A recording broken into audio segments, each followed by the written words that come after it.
All right, so this is a run cycle. Again, just like the walk cycle, we are running in place. We're not moving across the page. Body stays centered, simple up and down. On ones, just like a run cycle. Again, I'm aware of my field. I'm going to keep them center screen, make sure I don't go too high or too low. And again, I start with a contact. So start with contact number 1, and this is frame 1.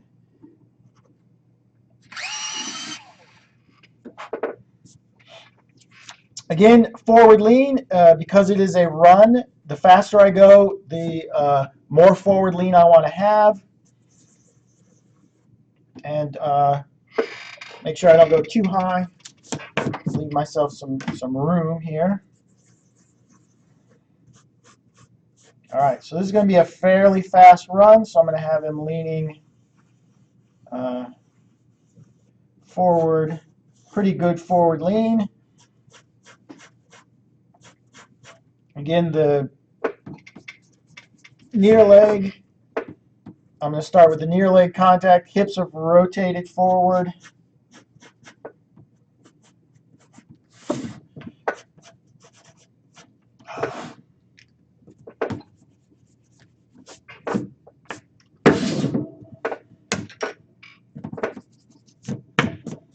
Getting too close to the bottom edge of the field, so I'm going to just shorten him up a little bit, draw him a little bit smaller so I have some room here.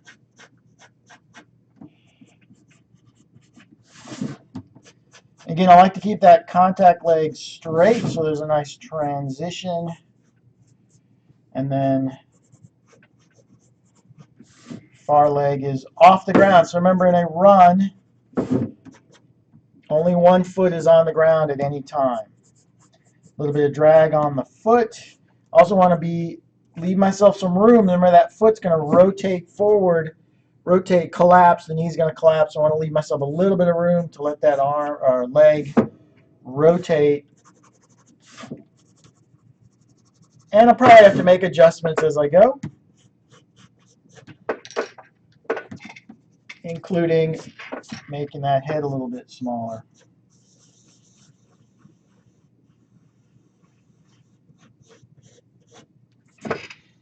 Right. Arms. Typically in a run, we keep the fists, the hands balled in a fist. Doesn't have to be, and usually the elbow is bent. You can do a run with the arms straight and the hands open. Typical run, the hands are, elbows are bent, hands are in a ball in a fist, so that's the way I'm going to do mine.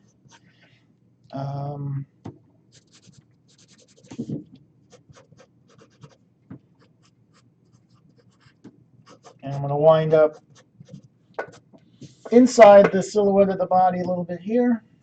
And eventually this hand would be turned into, an indicator indicating where that thumb is and the fingers. And if I'm looking at the far hand or the inside, I would actually see the thumb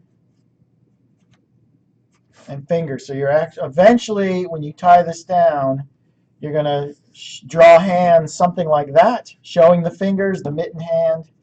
For now, they're just placeholders. All right, so then the far arm is swinging. And one of the things we have to be careful about is that when we swing this arm forward is that we don't punch ourselves in the face. If we get that hand too close to the head, it'll look like you're punching yourself in the face. So we got to be careful there. We also have to be real careful. The arms typically wind up being the most problematic in a run. And typically what happens with the arms, if we aren't careful with the spacing, we get what's I call helicopter arms. It'll feel like the arms just spin around the body rather than swinging back and forth. So we have to be really careful where we set the arms. So I'm taking a little bit of time here to try to get these arms right, because they tend to be the biggest problem. Okay, so just like we did in the walk, I can do my second contact at the same time. And this, I'm not sure about the timing on this. It's going to be a fairly fast run. I may only have the 5 keys for each step, so it'll be 10 frames total. What I have found in the past is typically that's a little too fast, and I usually wind up adding 1 in between to have a 12 frame cycle total. For right now, I'm going to assume that I'm only going to have a 10 frame cycle, and we'll see. It's probably going to wind up looking too fast, and we'll add an in between. I can adjust the numbers. But for right now, I'm just going to number this as though it's just a 10 frame cycle. So that means 5 frames per step. So I add 5, and that makes this key number 6. Probably it's going to change to be number 7, but for right now, it's number 6.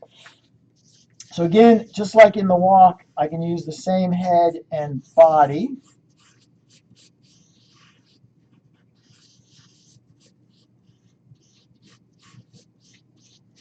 But I can't just copy the legs and switch them. Because we're working on a much faster action here, drawing frame 1 and frame 6, they're very close together. There's only 4 frames separating the two. And so if I draw the leg exactly the same, it'll look as though they're just switching, and we won't feel the wheeling very well. So we have to vary them a little bit. I can use this as a guide to draw something similar. This is the far leg now, but I have to change it a little bit. So we just have to have a little bit of variation. So I'm changing the foot. It's a little more advanced, a little further back on the ground. And this is the far leg. And then we do something with the similar with the near leg. Again, my hips are rotated. So I'm going to bring this, just change it a little bit.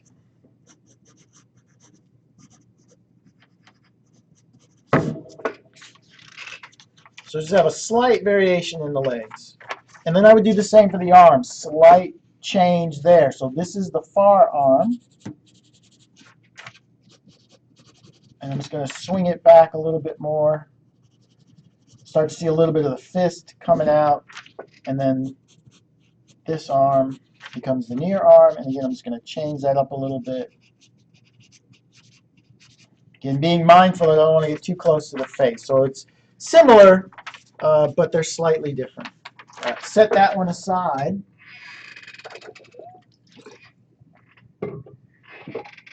Then I have the same problem with the feet, or at least the foot.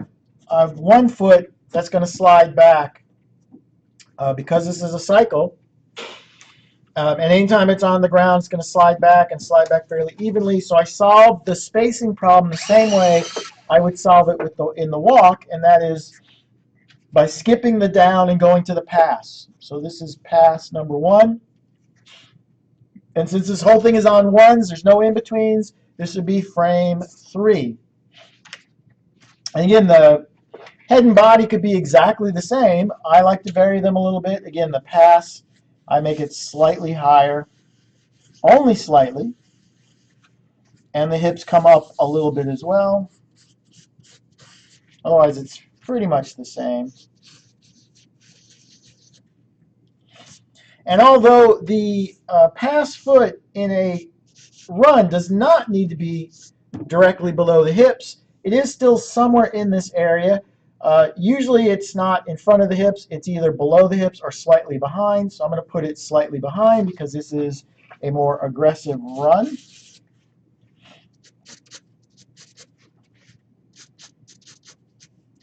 And once the foot starts to move behind the hips, the toes are gonna, or the heel is gonna roll up off the ground. I think I've pushed this up a little too high. I'm actually gonna drop the hips a little bit. All right, so in the walk, I went a little bit above. I think I'm gonna try going a little bit below in the run on the pass. So it's pretty much the same, just a little bit below. And I don't want to also sliding back a little bit. So let's not do that. Okay. So I thought when I started to put this leg in there that it's just going to work better if the hips were down a little bit. Because otherwise I was going to have to roll my heel up too much, and I don't want to do that. I don't want to roll up too much because it gives me nowhere to go. Because that heel is going to keep rolling up as it goes back. So I want to give myself somewhere to go with it. So I'm going to change that up a little bit. Okay. And now this leg comes through. It's still towards the center. Put some drag on that foot so you get a nice silhouette. And I'm thinking about that arc, so I want to keep that foot on the arc.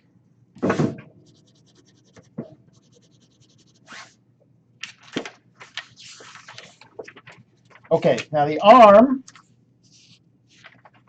is coming forward now, and it's in the middle. When it's, again, the middle means, in this case, in the walk, I tried to keep the elbow in the middle of the body. Here it's like the upper arm is going to be in the middle, and the elbow's pretty much in the middle as well. And then I'm thinking about the breaking of the elbow. So the elbow's going to collapse on the forward swing and straighten on the back swing. So here I want the elbow to be a little more open so it has room to go. Also, there's a little bit of drag on the fist. So I'm opening that joint up a little bit as well. And then far arm, we're going to see a little bit of the elbow sticking out, something like that.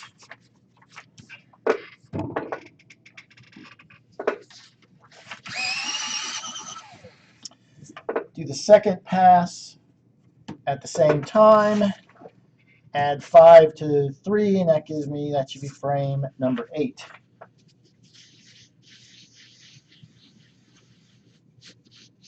Head and body are the same.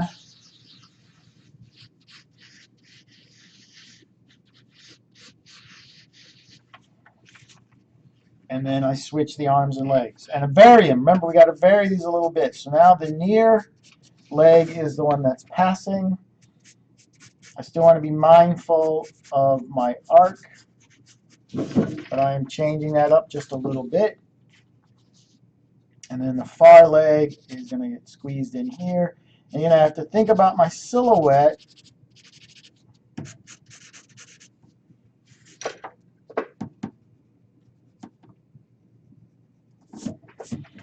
And I also need to be mindful of what I did in my other contact. So this foot's going to be back just a little bit more. So in my second contact, the variation I made was I had the foot a little further back. So I want to keep that so that I get my foot spacing to be consistent. Okay, I'm going to shade that in. All right, and then same thing for the arms. I'm going to let this, so this would be I'm going to advance this one just a little bit. And as it advances, the elbow is going to break. I'll close up a little bit. The wrist will have a little less drag. And then this one,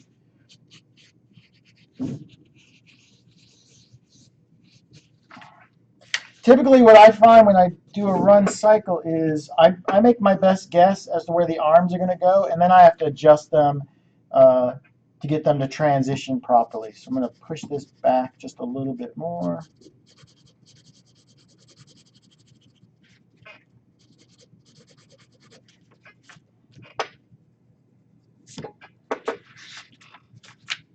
Arms are definitely the thing I have the most trouble with the run, and I usually wind up making adjustments. All right, so I'm going to set that one aside. Now I can come back and I can do my down number 1, which is frame 2, and I can treat it somewhat like an in-between. So again, I've got my neutral middle. Remember, the up and down in a run tends to be slightly less, half a head or less, so I'm going to go less than a quarter of a head, so I'm just going to come down just a little bit. a little bit less than a quarter. Same thing for the hips. Come down just a little less than a quarter. Again, I'm just dropping straight down, and I'm dropping the hips straight down.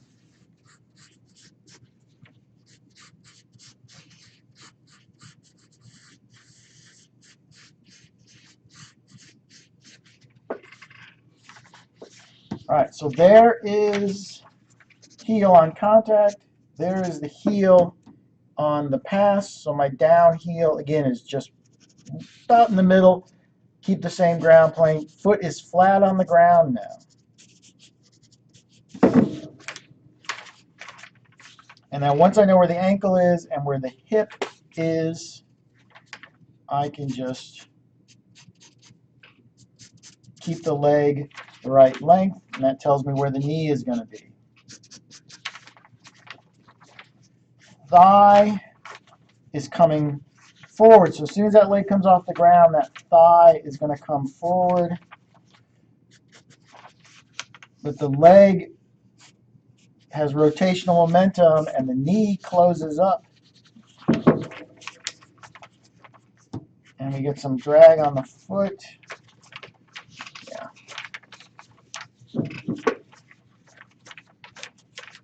Yeah, that looks like that'll work. So shade that guy in.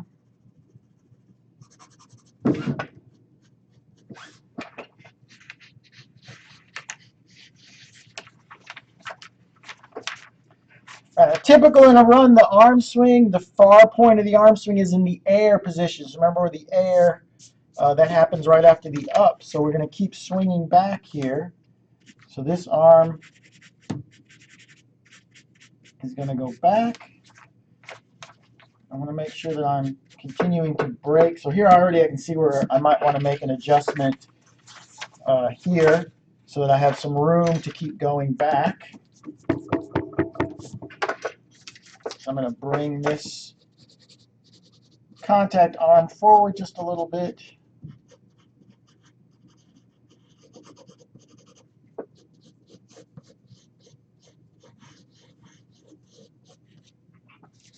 That way I have somewhere to keep going so I can swing that arm back. And on the backswing, the elbow starts to straighten, so we're going to do that, and the hand starts to catch up to follow through. And then same thing on the forward swing. The arm comes forward, shoulders breaking, elbow is closing, and the wrist has a little bit of drag, but it's going to start to follow through.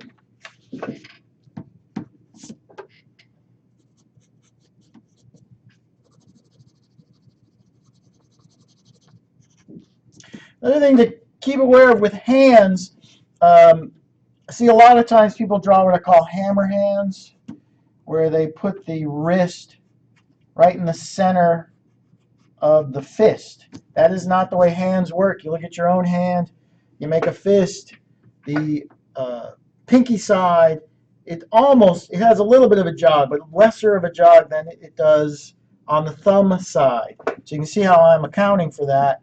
This would be the thumb side. And I just get rid of the jog altogether, but you could have a slight jog there. All right, so avoid hammer hands. All right, let's make the second down.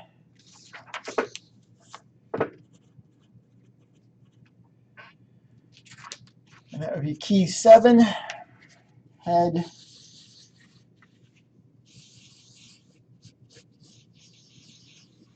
Head and body are the same.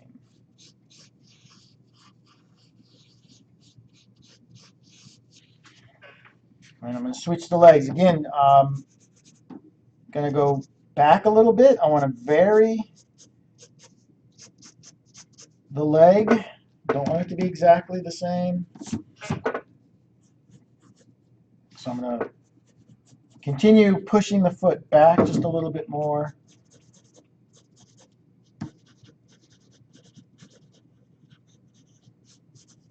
And that is the far leg now.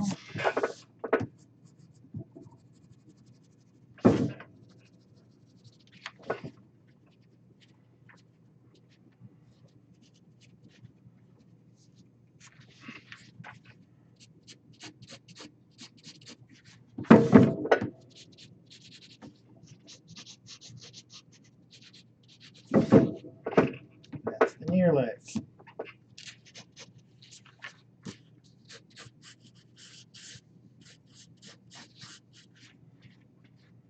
And then switch up the arms.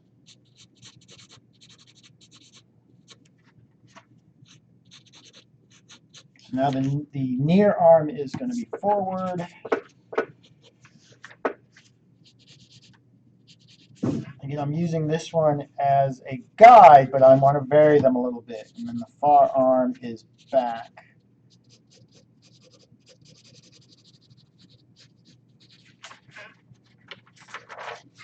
And we'll set this guy aside.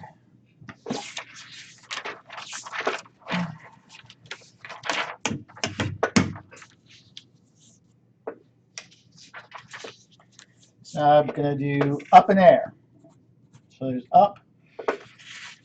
That should be number frame 4. And this will be my highest high. So again, I'm just going to go a little bit above where the that neutral middle of the pass and contact. Hips, same thing, just a little bit above, less than 1/4 of a head. Make sure I'm just going straight up and down.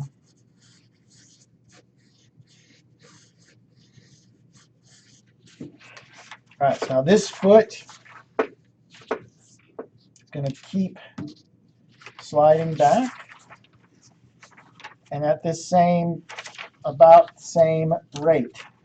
So I can measure from the toes this time and have those toes slide back to about there. So my toe on my up is going to be about there. All right, I'm going to have to roll that heel up.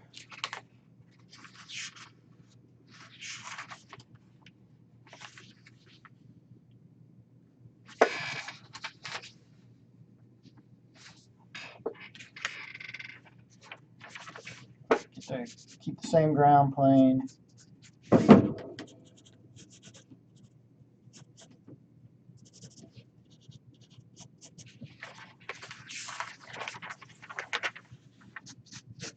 And then the leg's going to be straight. I want it to be straight to feel the force of him pushing off the ground. And I also can cheat this a little bit and have the leg stretch, get a little longer than it normally should be.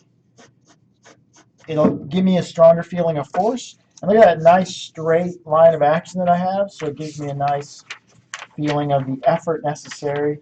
And then this leg's going to swing through.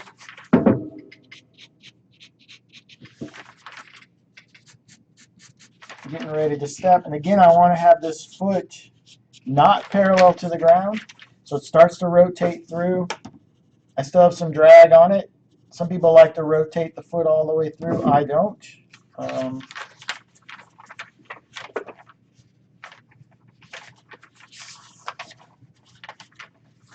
Okay, and then the arm is swinging forward here.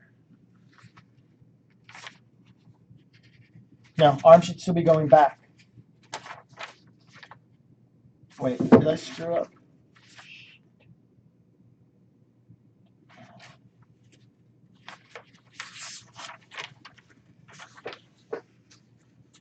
I might have screwed up my arms here.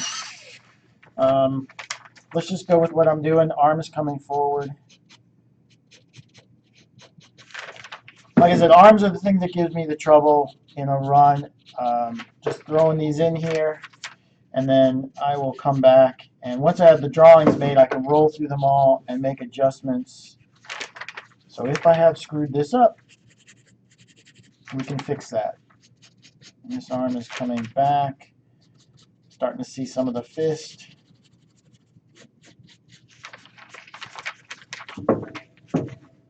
All right, let's make our second up.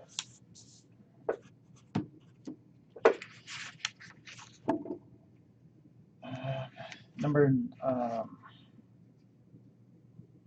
9. Frame 9. Okay, same head,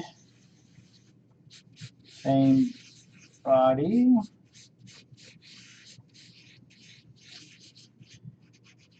And then switch the arms and legs, but vary them slightly. So this is now the near leg.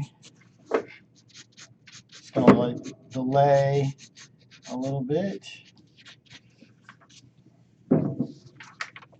Far leg's going to be, again, I'm keeping it with the theme of advancing it, so it's going to slide back a little bit further. And it's hard to vary this one too much because that leg's going to be straight, so it's going to be pretty close. It's in a slightly different location. And then we switch the arm. So now this one's back here.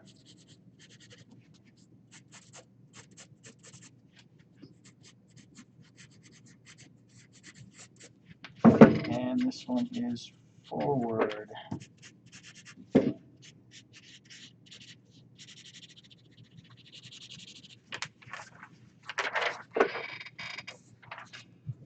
right, 2 more keys to make. Air number 1. This is key number 5, frame 5. And this is when we are off the ground. Remember, we don't have a run until we are off the ground. Your up can be your highest high, or your air can be your highest high. I prefer to make the air the highest high, but it's only slightly higher. So it's not a lot higher. It's just a little bit above where the up head was and a little bit higher than the up hip. And again, I'm going straight up and down.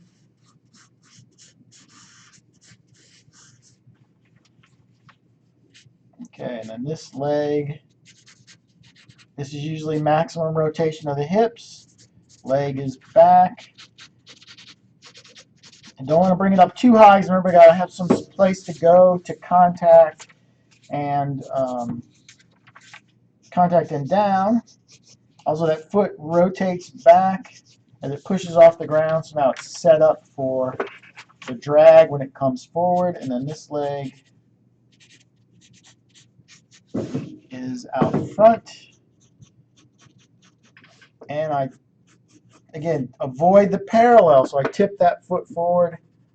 There he is, off the ground.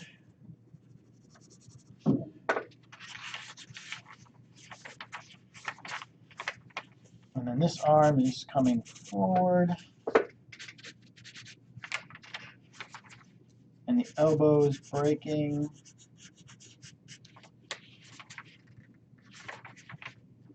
This one's swinging back. Elbow is straightening. So it closes on the front swing, opens on the back swing.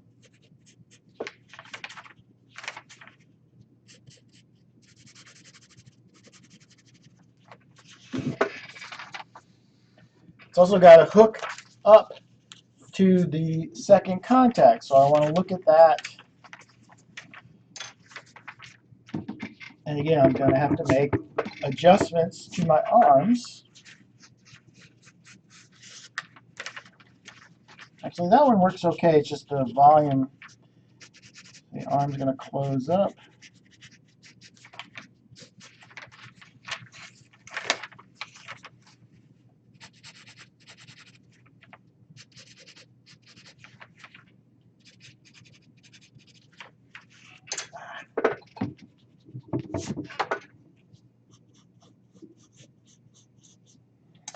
Actually,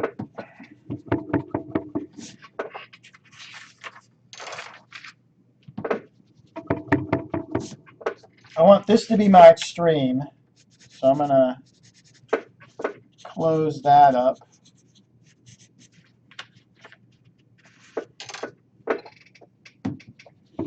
Let's go ahead and get this arm completely clear of the body, this hand, and let it follow through a little bit.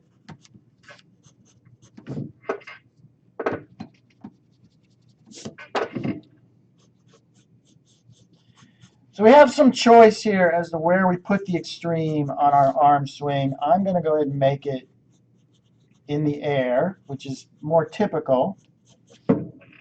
So I just made that push those out more so that they become the extreme.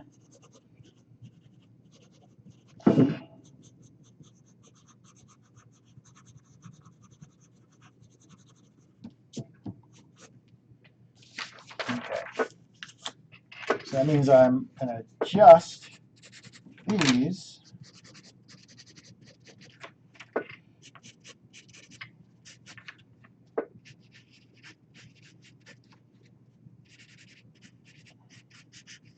what I can do is I can collapse the elbow a little bit as that arm starts to swing back, and it'll give me a nice little loop,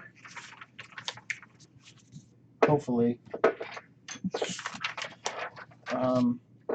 I can tell my arms are going to be a problem, again, like always. So let's do our second air, and then we'll roll through it and fix our arms. So second air should be frame 10. And I'm going to use the same head and body.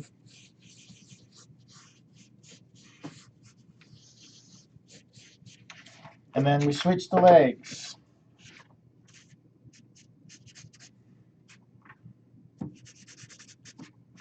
And again, keep them slightly different.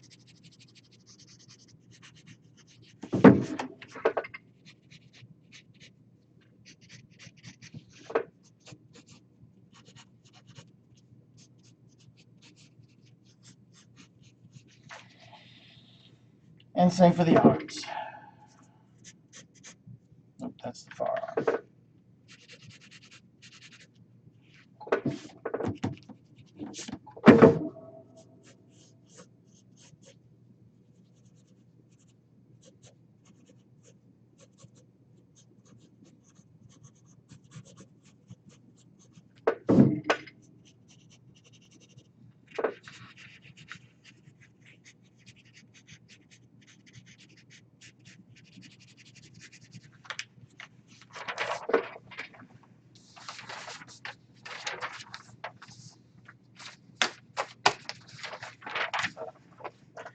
All right, so now I want to roll through this whole set and fix my arms because I know I screwed them all up.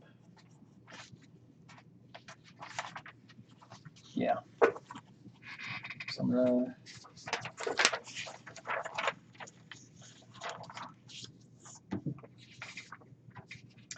because I decided to make my air arms my extreme, I need to adjust the arms here.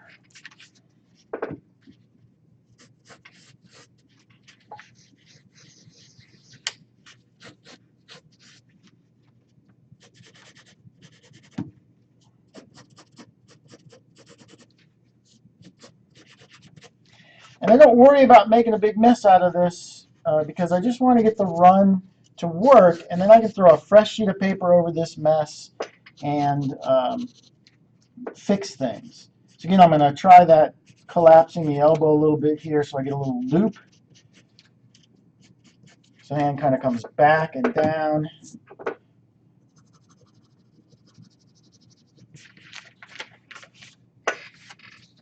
And then probably need to adjust the down arm.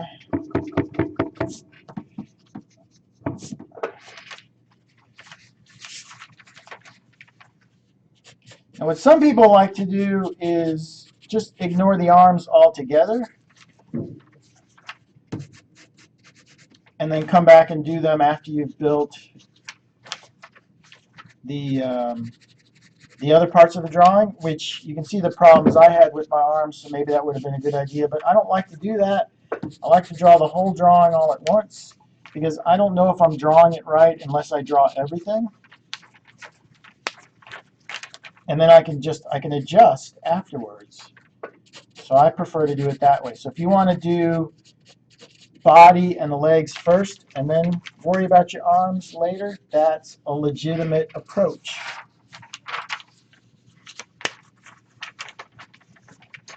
Yeah, okay, that's working better. So I just want to change up this a little bit. That arm got a little too long, and the hand had too much drag on it. Otherwise, that works. Basically, I'm just adjusting the arm straight ahead here, just rolling through and readjusting. So here,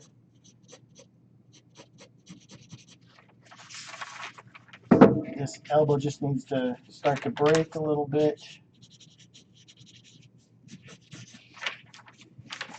Far arm works okay.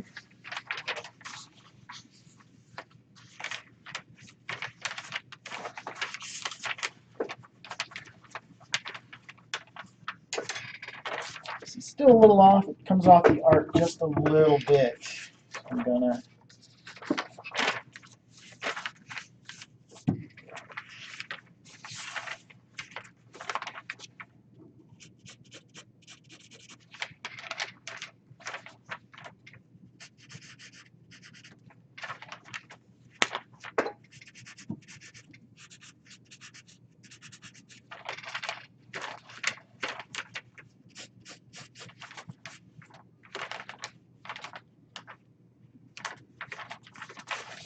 okay.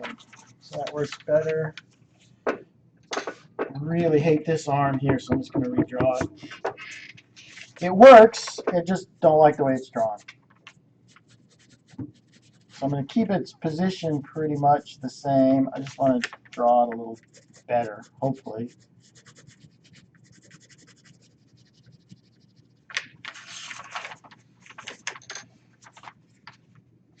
All right, so the only thing I'm seeing now is this elbow is locked a little bit, so I'm going to try to change up the angle.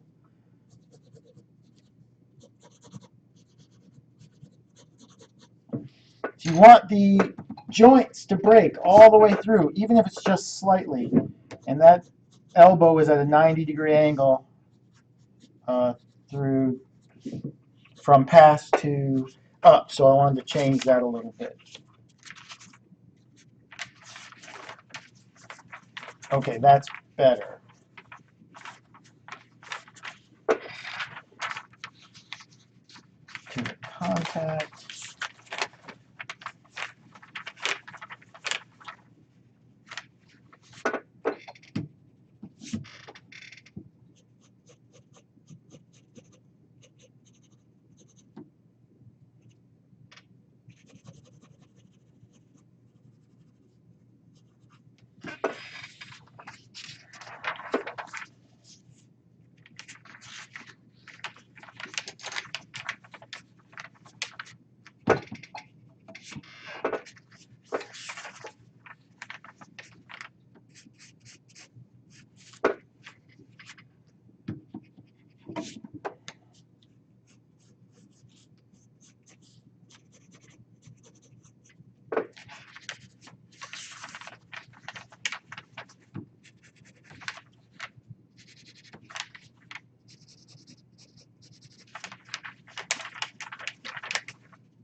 I want to spend the time double checking this before I shoot. It actually saves me time.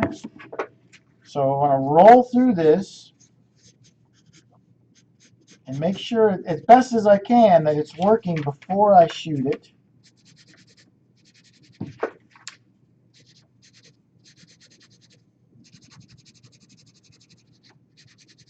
It's actually going to save me some time.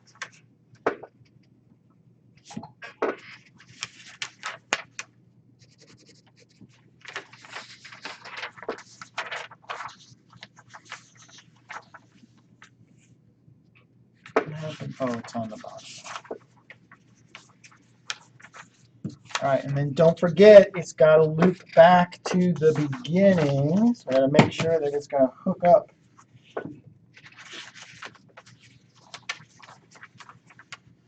All right, so this one here just needs to delay just a little bit.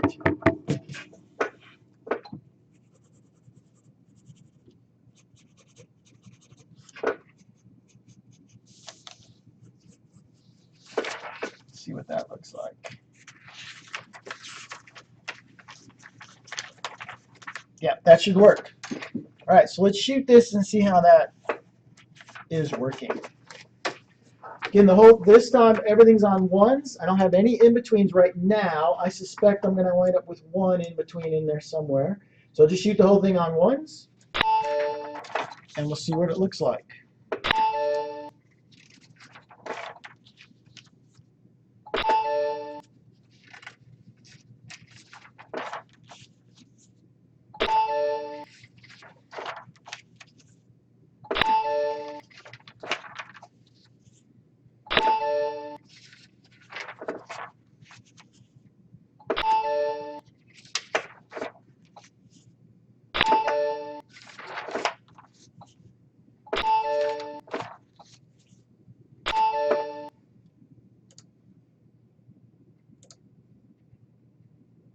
All right, there you go. And that works. And so because I took the time to roll through that scene and adjust my arms are actually working. They're not the greatest, but they do work. And I think the run works okay at this speed. If I felt that it was a little too fast, I might add another in between. Now, if I try to add an in between whenever the foot's on the ground, it could mess up my foot spacing. So the safest place to add a drawing is somewhere here when the character is in the air. So if I felt that was too fast, I could add an in between on my two air positions, which is there and there. And let's see what that looks like. Now it has a little bit of a stick there because I threw that 2 in there and I'd have to add an in between to smooth that out. But if you like that timing better, there would be one in between, somewhere either between the up and the air or from the air to the contact. I actually liked it better without the in between. I think it works fine like this. It's fast, but it does work. I see some other little minor problems. The trailing foot sticks a little bit before it comes forward, so a minor adjustment there. But let's just say we're happy with this. We like the way it works. There's no in-betweens to make because it's all on ones, and the timing looks fine. So there's no in-betweens to make there, so no charts to deal with or anything like that. So the only thing I would do at this point now is get rid of that sticking foot that I mentioned on this trailing foot here when it comes forward. Let's see. I think it's right here on this one. It feels like it sticks. So like a little adjustment from here to there. Yeah, see how that foot doesn't come forward from, oops, wrong direction. From air to then contact. See how it does not. If we look at let's get out of this camera. Yeah, look at the thigh. See how it doesn't come forward? So I would adjust this from air to contact, from frame 5 to frame 6. So get rid of that stick. It also shortens up a little bit. The volume is a little bit off. So I'd make these minor adjustments. I would tie things down, make the drawings nicer. And then, of course, I got to deal with the head bob, which I'm going to do a third demo showing how I deal with head drag, get that little bob in there. All right, so there is your run demo. I will save this demo version as well as the filmed version as well as the rest of the demo to be on the N drive along with the walk demo. And I will do a head drag demo as well. All right, there you go.